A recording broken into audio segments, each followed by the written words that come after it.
아는 과학쌤.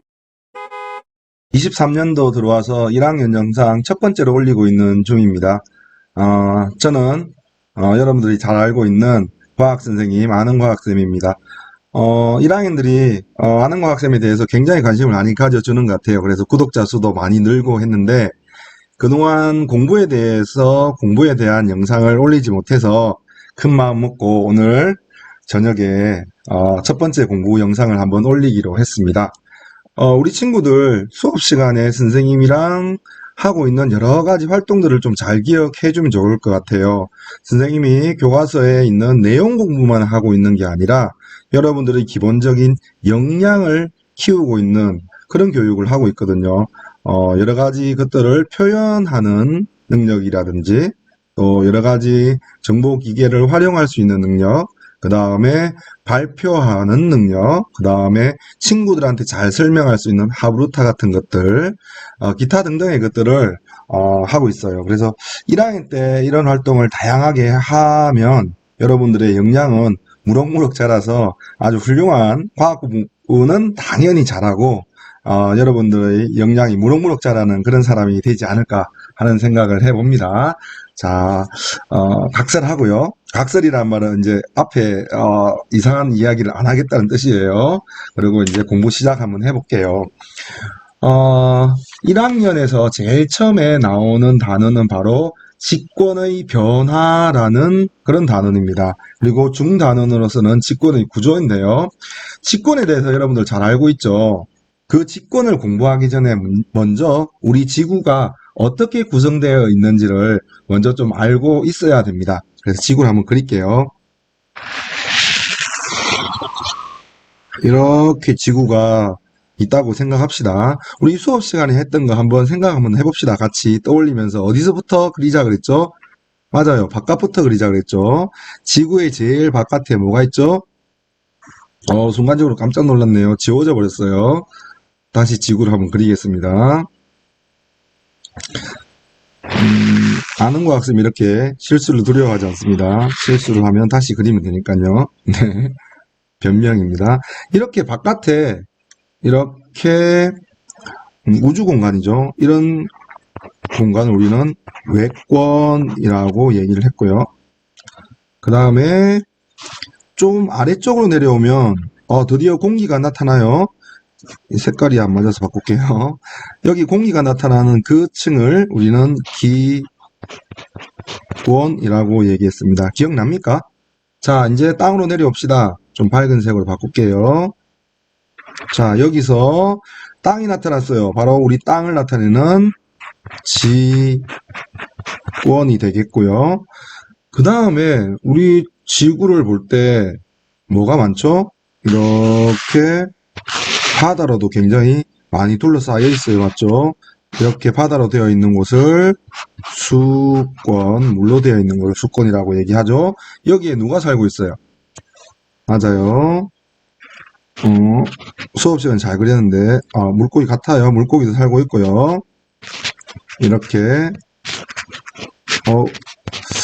원래 잘 그리는 거 알죠? 새도 있고요. 여기 이렇게 사람도 있어요. 이런 것들을 모아서 우리는 뭐라고 얘기하죠? 맞아요.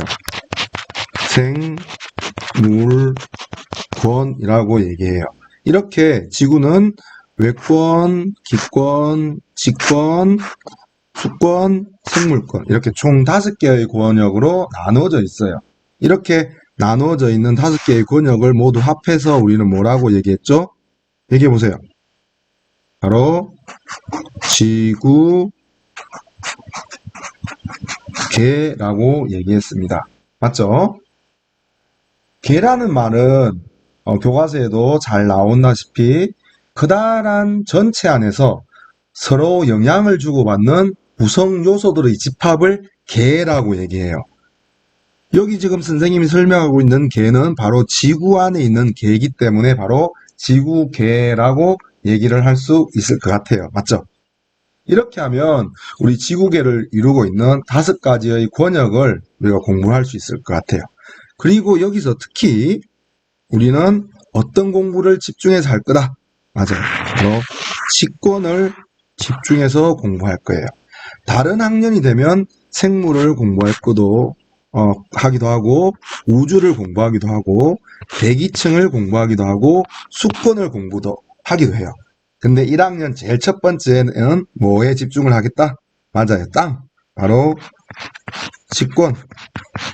뭘로 이루어져 있죠? 암석으로 이루어져 있습니다. 맞죠?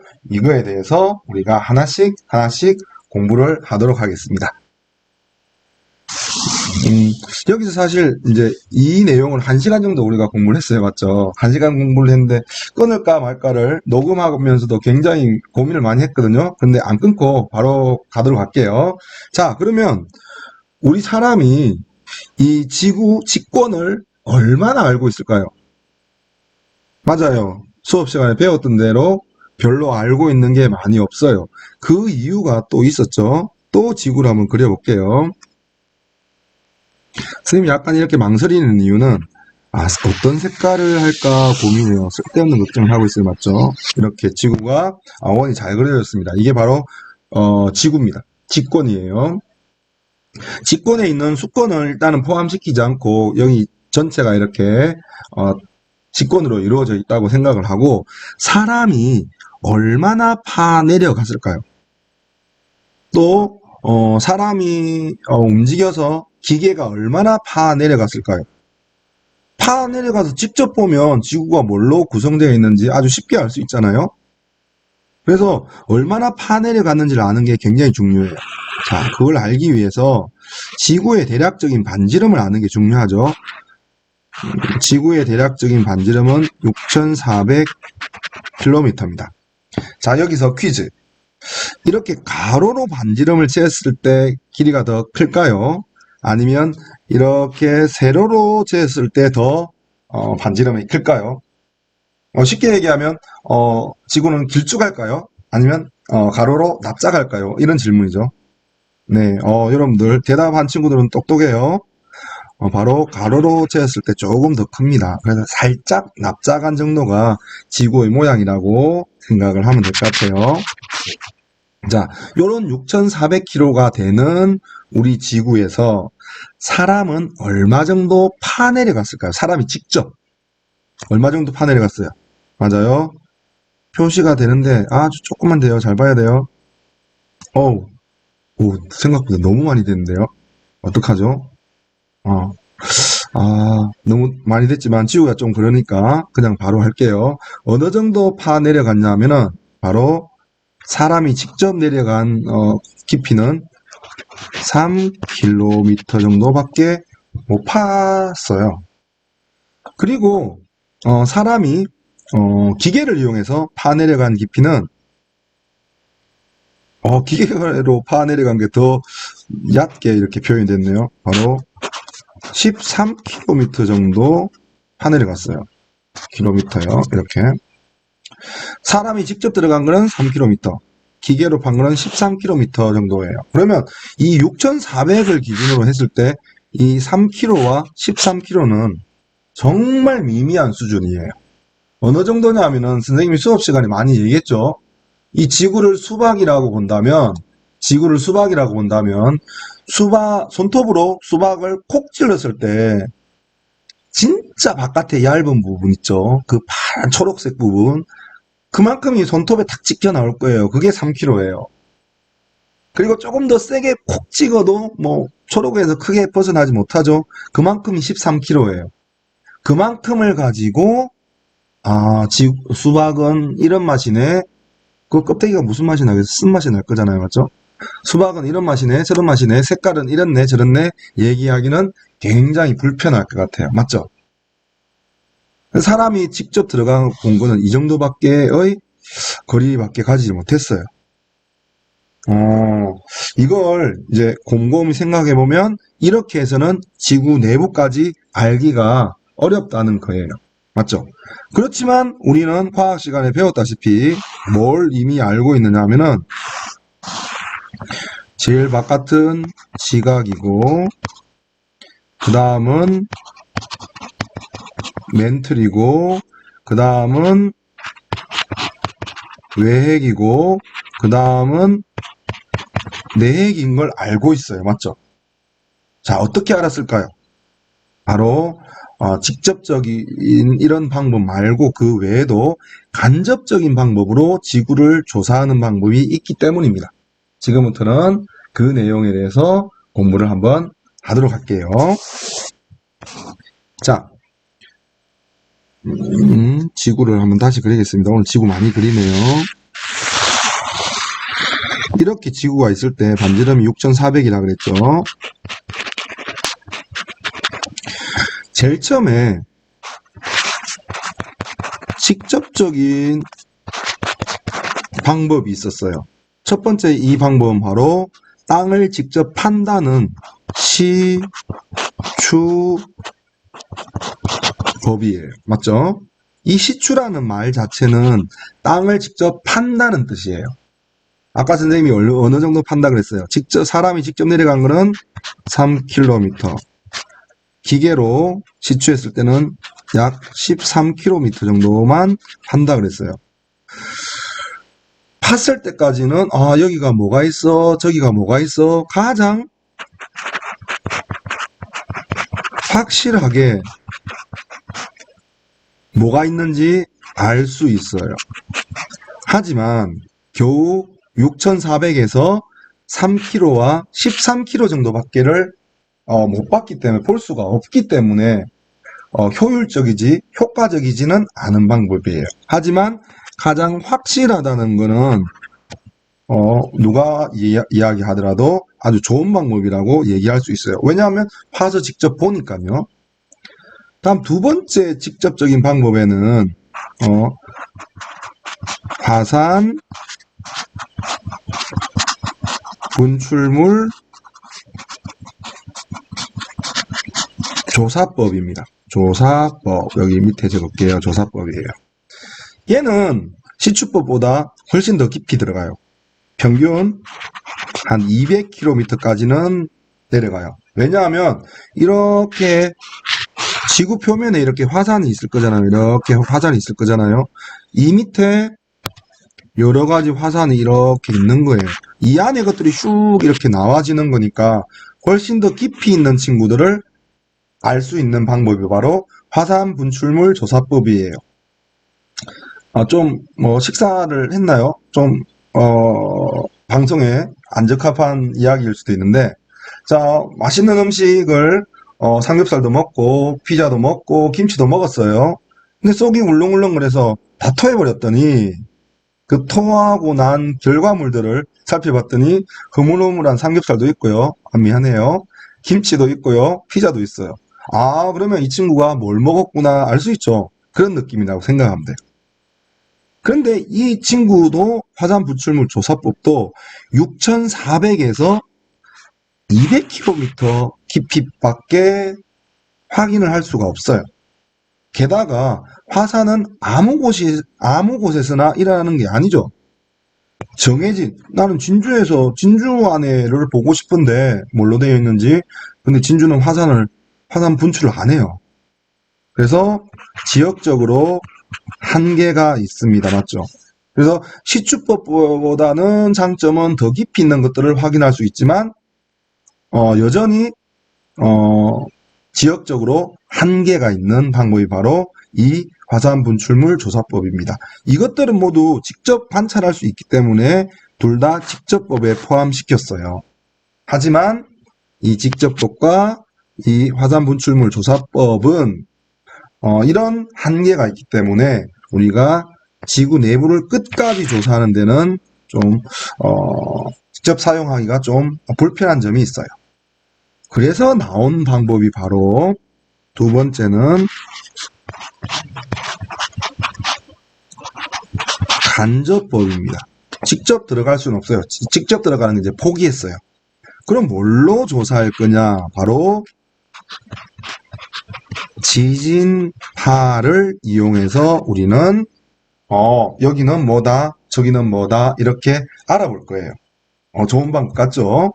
이 지진파는 P파와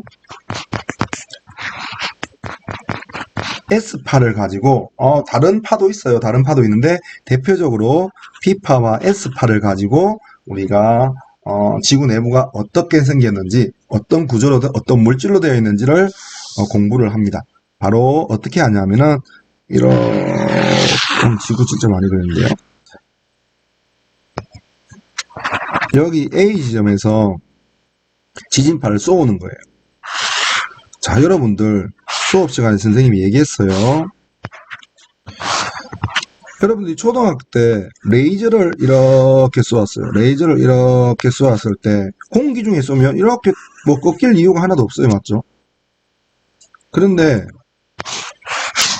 물을 이렇게 담고 여기에 레이저를 쏘면 꺾여 버립니다. 맞죠? 이게 바로 굴절이라는 거예요. 여기는 공기고 여기는 물이기 때문에 물질이 달라졌을 때는 이 빛이 가는 속도가 달라져요. 그래서 이렇게 꺾임 현상이 나타나요. 마찬가지로 우리가 볼록 렌즈 색깔 이거 마음에 안 들어요. 지울게요. 색깔은 중요하니까요. 이렇게 왜 이러죠? 다시요.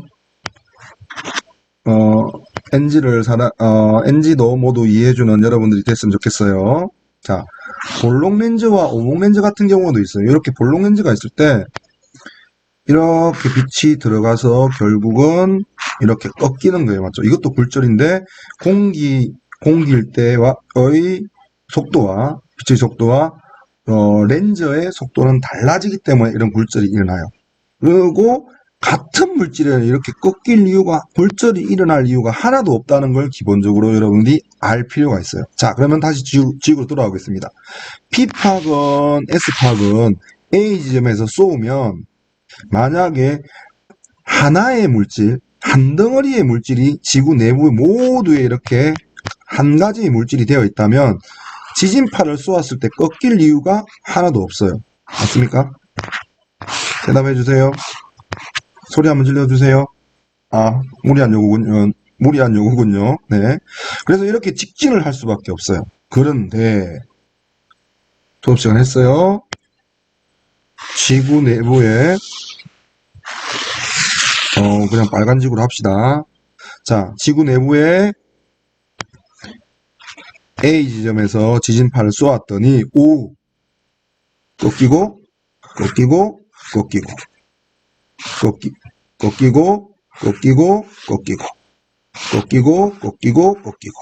어떤 데서는 가지도 않아요. 가다가 멈춰버려요. 이런 현상이 일어난 겁니다.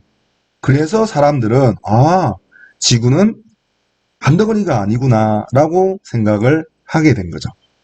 알겠죠? 자, 그래서 이렇게 직접법과 간접법에 대해서 공부를 한번 해봤고요. 자, 공부 너무 열심히 하는데요. 자, 세 번째 페이지 한번 가보겠습니다. 그래서 얻은 결과는, 자, 이런 결과가 있습니다.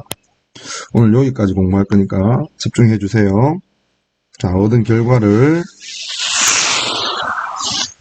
원래 이렇게 원 되게 잘 그리는데 태블릿에 이렇게 펜으로 그리려니까 이렇게 안 그리는 거예요. 칠판에서 잘 그린 거 여러분들 알고 있죠? 네, 변명을 한번 해봤어요. 자, 이렇게 했을 때 제일 이렇게 그리지 말자. 피자 모양으로 그리자. 자, 이렇게 그렸을 때 제일 바깥 껍데기를 우리는 뭐라고 얘기했고, 맞아요, 지각이라고 얘기했고, 두 번째를 뭐라고 얘기했고, 멘틀이라고 얘기했고, 세 번째를 뭐라고 얘기했다고요? 왜 안 적힐까요? 외핵이라고 얘기하고, 제일 안쪽을 내핵이라고 얘기합니다. 맞죠? 자, 이거 어떤 방법으로 지각, 멘틀, 외핵, 내핵을 나눠놨을까요? 맞아요. 뭘 이용했다? 맞아요. 지진파를 이용해서 이걸 확인한 거예요. 자, 각각 특징을 한번 정리해 봅시다. 지각은 어떤 특징이 있어요? 맞아요. 얇아요. 맞죠? 가장 얇은 층이고 가장 바깥에 있는 층입니다. 그 다음에 이 지각은 두 가지로 나눴죠. 대륙, 지각과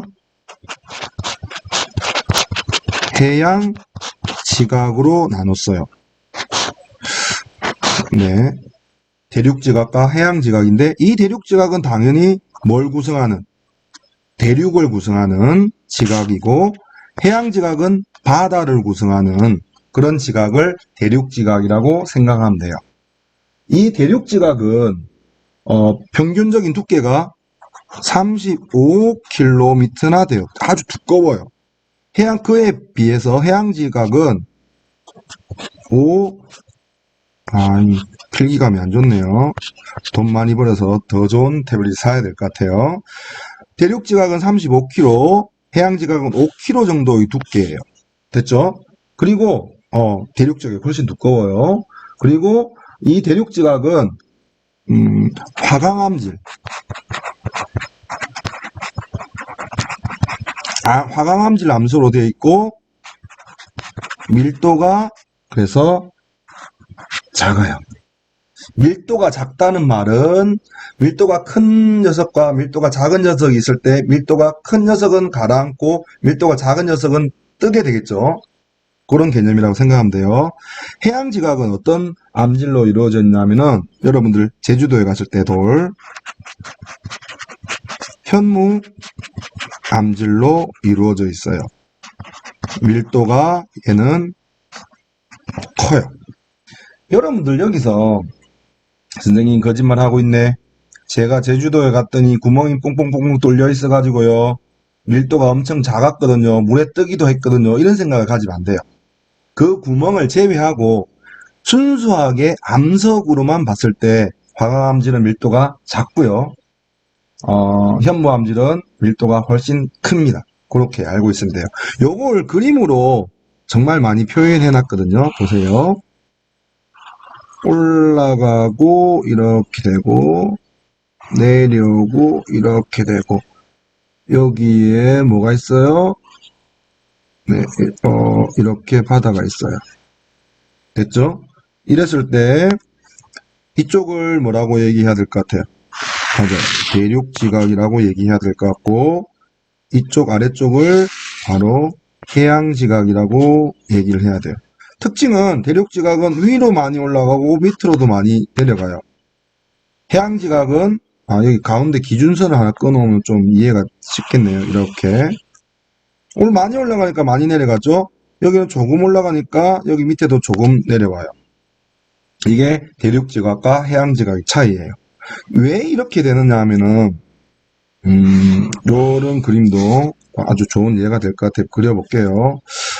아는 과학생 그림을 잘 그리는 것 같아요. 선생님 혼자 생각이지만. 자, 여기에 어떤 물체를 물에 뜨는 물질을 이렇게 하나만 띄웠어요. 그럼 적당하게 위에 뜨고 적당하게 이렇게 가라앉죠.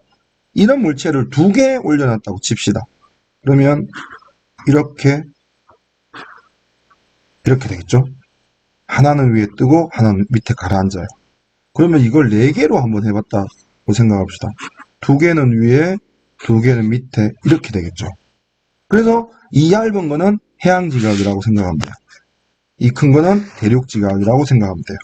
뭔가가 많이 쌓이면 밑으로도 많이 내려오고 위로도 많이 간다는 그런 사실을 좀 알면 좋을 것 같아요. 그래서 지각은 이렇게 되어 있습니다. 됐죠? 지각 멘틀 외액, 내액을 공부할 때 제일 많아요. 왜 그럴까요? 지각을 잘 알 수밖에 없죠. 저 밑에는 잘 몰라요. 그래서 지각을 좀 자세한 겁니다. 됐죠? 그리고 그 밑으로 내려가면 2번째 층인 멘틀이 바로 나옵니다. 그리고 여러분들 배웠어요. 이 지각과 멘틀 사이의 경계면 지진파가 이렇게 쑥 내려가다가 갑자기 속도가 푹 바뀌겠죠. 그 층이 있어요. 이 가운데 층을 발견한 사람이 바로 누구냐 하면은 모호로 비치치라는 사람이에요. 모호로 비치치. 적어볼까요? 모호로 비치치. 이름이 재미나요? 모호로 비치치인데 모호로 비치치가 발견한 위아래의 속도가 갑자기 달라진다는 뜻의 모호로 비치치 연속면이에요. 속도가 연속적이지 않죠. 달라졌죠. 그래서 뭐로 비치지? 불연속면이라 그러고 너무 기니까 뭐라고 불러요? 맞아요. 모호면이라고 부릅니다. 됐죠? 여기까지가 지각입니다. 자, 멘틀 들어갑니다. 멘틀은 지각에서부터, 그러니까 대륙 지각은 35km부터일 거고 해양 지각은 5km부터겠죠. 그래서 5km나 35km부터 약 어디다 필기를 하죠? 여기다 바로 필기를 하죠. 2900km까지를 바로 멘틀이라고 얘기하고, 이 부피는 정말 많아요. 약 80%, 지구 전체의 80% 정도를 바로 이 멘틀이 차지한다고 생각하면 되겠습니다. 됐죠? 여러분들 질문. 그러면 자, 대륙 지각은 밀도가 작다 그랬어요. 해양 지각은 밀도가 크다 그랬어요. 멘틀은 어느 정도일까요? 대륙 지각 수준일까요? 그거보다 더 작을까요? 해양 지각보다 더 클까요? 작을까요? 자, 다른 생각하지 말고 지구 전체를 본다면 내핵이 제일 밑에 가라앉아 있는 거예요. 그 위에 외핵이 떠 있고요. 그 위에 멘틀이 떠 있고 그 위에 지각이 떠 있는 거예요. 그러면 답이 바로 나오죠? 지각들보다는 누가 더 밀도가 크다? 맞아요. 멘틀이 밀도가 더 크다는 사실을 여러분들이 알아야 됩니다. 알겠죠? 이렇게 됐고, 이 바로 멘틀은 바로 멘틀과 외핵도 경계면이 있어요. 이 경계면을 우리는 뭐라 그런지 알아요? 교과서 수업 시간 했어요. 바로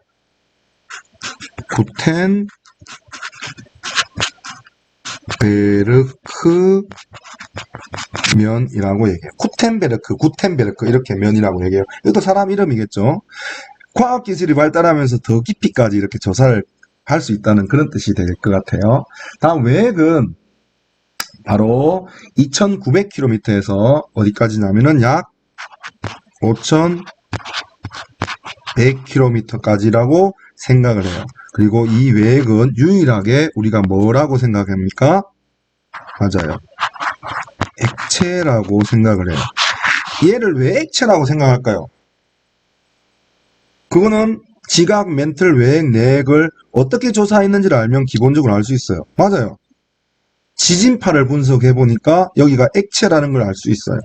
왜냐하면 보세요. 여기에 아까 지진파에는 P파와 S파가 있다 그랬죠. P파가 이렇게 지각일 때는 이렇게 되고 지각, 멘틀일 때는 이렇게 상승을 해요. 대강 그리는 거예요. 이거 가지고 그래프가 잘못됐어 이러지 마세요. 그런데 갑자기 세 번째 층에 가서는 속도가 툭 떨어져 버려요. 세 번째 층에서 툭 떨어져 버려요. 그러다가 마지막에 다시 올라가서 네 번째 층에서 온도가 쑥 올라가요. 이렇게. 그렇다는 말은, 자, 구간을 표시할게요. 이 구간에서는 다른 층에 비해서 속도가 어때요? 훅 떨어져 버렸죠. 피파의 특성을 분석해 볼 때 피파의 속도가 떨어진다는 말은 여기가 뭐일 가능성이 많다? 액체일 가능성이 많아요. 그리고 결정적인 단서가 있습니다. 바로 S파예요. S파는 고체만 통과하는 파예요. 그래서 지각에서 이만큼 가고 멘틀에서 이렇게 올라가다가 그 다음에 세 번째 층에서는 없어져 버려요. 이 말은 이 세 번째 층, 바로 외핵은 바로 뭘로 되어 있다? 액체로 되어 있다고 얘기를 할 수 있는 구간이에요. 알겠죠? 그리고 여기는 온도가 굉장히 높아요. 그렇다 보니까 고체로 존재하기가 좀 힘들 수도 있는 것 같아요. 여기까지가 외핵이에요. 그리고 이 외핵과 내핵의 경계면은 또 세 번째 과학자죠. 레만이라는 사람이 발견한 레만면이 되겠습니다. 됐죠? 그리고 마지막에는 바로 내핵이 존재합니다. 내핵은 어디까지겠어요? 맞아요. 6,400km까지입니다. 이 내역은 솔직히 말해서 잘 몰라요. 맞죠? 하지만 속도가 다시 이렇게 점프하는 걸로 봐서 내역은 다시 뭐일 것이다? 고체일 것이다. 온도가 매우 높지만 압력도 매우 높아서 액체로 존재하기가 좀 힘들 수도 있어요. 그런 이유에서 아마 여기는 고체일 거라고 이렇게 생각을 하는 겁니다. 자, 여기까지 여러분들하고 지구 내부에 대해서 공부를 했는데 공부가 좀 잘 됐나요? 첫 번째 영상인데 여러분들뿐만 아니라 여러분들 학부모님도 엄마 아빠도 보고 계신다는 생각에 조금 그림도 잘 안 그려지고 말도 약간 버벅거렸는데 첫 번째가 요만큼인 거는 만족해요. 두 번째, 세 번째 계속 좋아지겠죠. 앞으로도 아는 과학쌤의 그 1학년 과학 좀 기대 많이 해주시고요. 선생님 영상 안 올리면 선생님 영상 올려주세요. 응원해주고 2학기 때 시험 칠 때는 라이브 방송도 한번 해봐서 재미나게 다각도로 과학 공부 재미나게 한번 해봅시다. 여기까지 아는 과학쌤이었습니다. 아는 과학쌤